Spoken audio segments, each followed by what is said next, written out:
আগামী সোমবার ঘোষণা করা হবে ব্রাজিলের পরবর্তী ম্যাচের স্কোয়াড। সেপ্টেম্বরে আন্তর্জাতিক বিরতিতে চিলি এবং বলিভিয়ার মুখোমুখি হবে কার্লো আনচেলত্তির দল ব্রাজিল। এরই মধ্যে ব্রাজিল কোচ আনচেলত্তি তার প্রাথমিক তালিকার খেলোয়াড়দের বিষয়ে সংশ্লিষ্ট ক্লাবগুলোকে অবহিত করেছেন। আনচেলত্তির প্রাথমিক তালিকা সম্পর্কে ধারণা পেয়েছে ব্রাজিলিয়ান গণমাধ্যম গ্লোবো, যেখানে ভিনিসিয়াস জুনিয়রের দল থেকে বাদ পড়ার ব্যাপারে নিশ্চিত হয়েছেন সংবাদ মাধ্যমটি।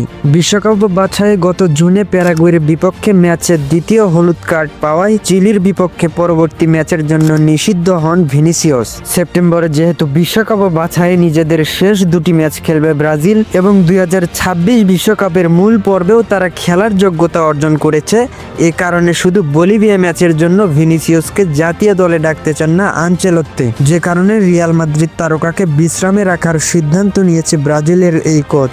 এখন পর্যন্ত গ্লোবো যেসব খেলোয়াড়ের প্রাথমিক দলে জায়গা পাওয়ার ব্যাপারে নিশ্চিত হয়েছে তারা হলেন গোলরক্ষক গ্যাব্রিয়েল বারাজো, defender Eder Militao, fullback Vitinho ও পাওলো হেনরিক, মিডফিল্ডার দানিলো ও মার্কোস অ্যান্তোনিও এবং ফরওয়ার্ড হিসেবে নেইমার এবং রদ্রিগো থাকছেন দলে। গ্লোবোর খবর যদি সত্যি হয় তবে নেইমার 22 মাস পর জাতীয় দলে ফিরতে যাচ্ছেন। এর আগে সর্বশেষে নেইমার জাতীয় দলে খেলেছিলেন 2023 সালের 17 অক্টোবর। চোট কাটিয়ে এরপর ফেরার কাছাকাছি থাকলেও শেষ পর্যন্ত ফেরা হয়নি। এখন বিশ্বকাপ সামনে রেখে নেইমার হলুদ জার্সিতে ফিরে কেমন করেন সেটাই দেখার অপেক্ষা। ব্রাজিল জাতীয় দল আগামী 1 সেপ্টেম্বর তেরেসোপোলিসের গ্রাঞ্জা কুমারিতে আনচেলত্তির অধীনে অনুশীলন শুরু করবে। এরপর 5 সেপ্টেম্বর মারাকানা স্টেডিয়ামে ব্রাজিলের মুখোমুখি হবে চিলি, আর 10 সেপ্টেম্বর এল আল্টোতে বলিভিয়ার বিপক্ষে খেলবে তারা। এই দুই ম্যাচে দিয়েই শেষ হবে 2026 বিশ্বকাপের দক্ষিণ আমেরিকা অঞ্চলের বাছাই পর্বে ব্রাজিলের যাত্রা।